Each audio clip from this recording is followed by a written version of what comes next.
for taking the time again. Likewise, Phil. Let's start with 12 months on from the partnership with DPG. That all seems to be moving in the right direction. We've talked a bit about how well that's gone. When you look forward, what are the key milestones you see next coming up? What do you see as the progress that you can make in 2026 that you maybe couldn't have made prior to the acquisition? Well, one of the main milestones we talked about last time when you interviewed me were about the synergies between the two companies, and one which is already being in place is regarding equipment manufacturers, and we started buying together. I'm talking about SMT machines, which are one of our biggest capex, and all the other equipment, AOI, printers, etc. So now we design manufacturing lines in a very competitive way, which is critical for winning new businesses. So that's number one, and that's already in motion. Number two is around commercial synergies, of course, and we have our first common customer. Okay. Cannot disclose yet. Might be in the news in the coming months, because we are just starting doing the sample build right now. But we're entering the AI server market, and that customer will actually help us expand in other fields of business. So it's also a very large business which is non-automotive, and that's one of our also strategic goal is to be a bit less dependent on automotive, which is representing a very high percentage of our sales today. So I think we're hitting the two goals, and we are just a few months after the acquisition, which was back in May. So we are pretty happy with the momentum that we have in motion. Now the next steps. Your question was about the next steps. What we really would like to do, and we have a lot of RFQs ongoing, is really to win some of their Chinese customers that are interested in manufacturing either in North America or in Europe. So that's really the next step. Yeah, and it's that interesting synergy that you bring together when you bring together these two global footprints, one that's really strong in the West, one that's really strong in the East. The idea that you can get value from each other's customers is really important. As you say, you're excited about winning Chinese customers, but actually when your customers come to you and say, we've got end users in India, or we've got end users in Malaysia or in China, you can help there too. Yeah, I mean, I always remember when I was on the other side, working with Alcatel for many, many years, and I was using EMS, and what we really wanted was for our partners to be able to have a very similar footprint as what we had, so that we don't have to have multiple partners, regional partners where you cannot leverage.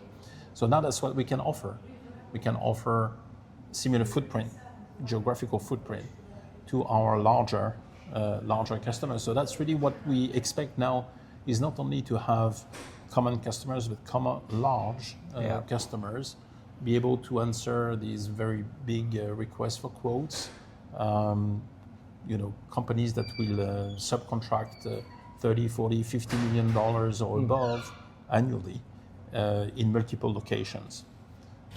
That has, in fact, a very interesting impact on our organization, because on the sales side, you need to be able to juggle, with a lot of balls, people located in North America, in EMEA, in Asia, decision makers everywhere, and addressing these global accounts for a company like us. That's really, graduating to another level, which is quite exciting. Yeah, and I think it also gives you that ability to scale for those customers quicker. You have more capital, if you like, in the business, more momentum. So that's important as well for those customers. They want to know they can scale globally, but they also want to know they can scale quickly with you here if you need to extend the plant, if you need to build out footprint. That's all true. The time to market, and we see that, for example, we were talking about AI servers, where a typical time to market in the automotive industry is 12 to 18 months. Here we're talking in weeks for ramping up. So it's a much quicker way to address the market and to address the customers. What matters for also these large accounts that we're targeting is to be able to have competitive offers, that's for sure, but it's also to have for their partners, their EMS partner, the capacity to invest. Yeah. Depending on the configuration of a manufacturing line, you're talking about $2 to $3 million for a line, and sometimes you need 1, 2, 3, 4, 5 to invest in their business. And I'm not even talking about the additional investment for the back end when it's needed. So they need competitive offer, but they need also financially healthy suppliers, which we are. Yeah. Not only our circuits was financially healthy, but now together with DBG, we really have the capacity to invest. As we speak, we are looking at expanding the footprint even. One more location in Asia together with DBG, and we're investing in all our plants as far as all circuits is concerned. Yeah, and it's exciting. Not only are you the dominant EMS provider here in France, you're top 10 in Europe. This makes you top 15 globally as well. So in terms of your position in the market, it makes you a much more serious player if you're a very large OEM and you're looking for a partner that is present in many, many locations. That must resonate with not just your existing customers, but new brands that you're attracting. I think it puts us in a very interesting spot because we are, competing with the Premier League players now, but we continue to be kind of a humble local player. I like always to tell our people in sales that we have to be in the spirit of the challenger.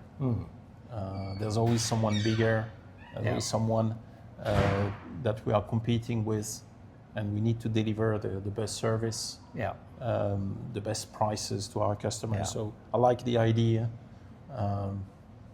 Sometimes I use the advertising of Avis, who's number 2 to Hertz, and they say, we try harder. So I like to be in this spirit. We have to, even though we have now a pretty good ranking in the world, we need to be still in this spirit. You need to remain that challenger brand, don't you? Absolutely. Pushing on and thinking in that entrepreneurial way. Yes. The other thing that I think has been gratifying as I've seen the development over the last 12 months is that culture that all circuits has of very strong partnerships with your customers, great relationships with the staff within, and that kind of just desire to take care of everybody, that kind of family environment, that's been maintained really well. That must have been very important, and something that you thought about when the acquisition happened. Yeah, we treasure long-term relationships with our customers, with our employees. That may actually differentiate us from some of maybe other players that can, hire 5,000 people and let go 3,000 people pretty easily.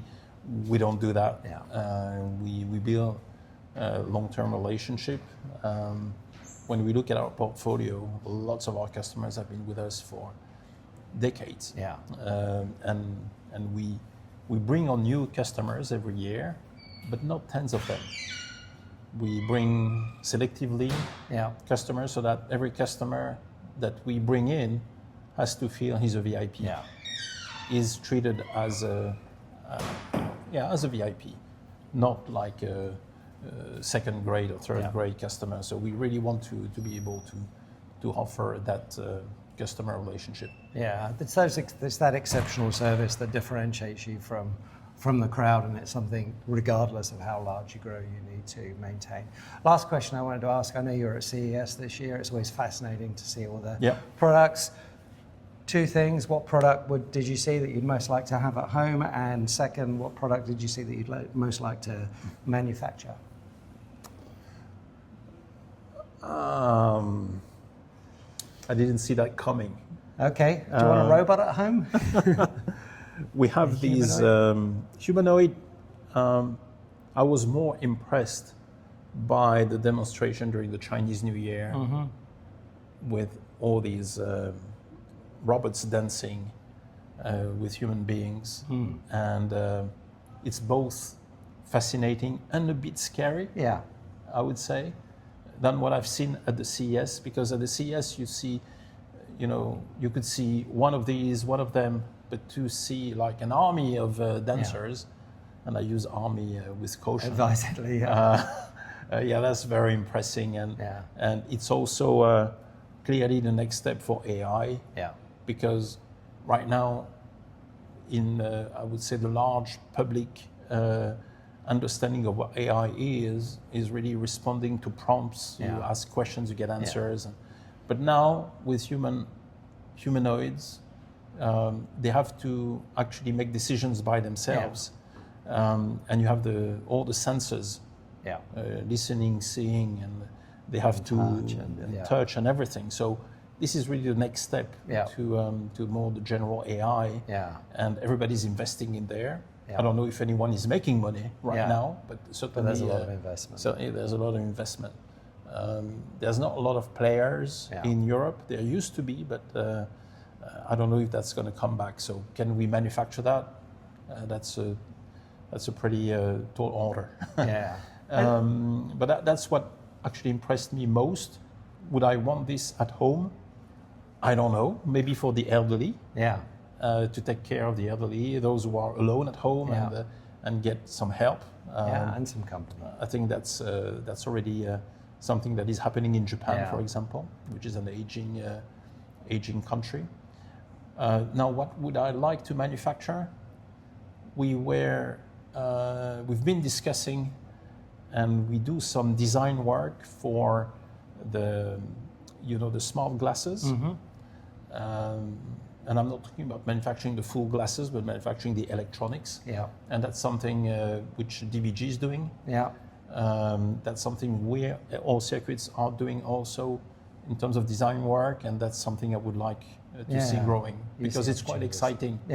I know you have doubts whether it's going to be a huge market or not. I think it's interesting. But it will be a market. How big will that be? We're past the first hype curve, and now it's going to be potentially mass production. So quite interesting. I think it's fascinating. I think it's fascinating what you said about seeing the robots during Chinese New Year as well, because whilst CES might be making a lot of noise about what's going on in the Americas, when we look at what's going on in China, my sense is they're just pushing on with the robotics thing, be it in a manufacturing environment or a domestic environment. And I think that's where mass adoption is going to happen first. So it's fascinating. Stephane, always a pleasure to chat. Thank you. Look forward to next time. Thank you. Yeah, thank you.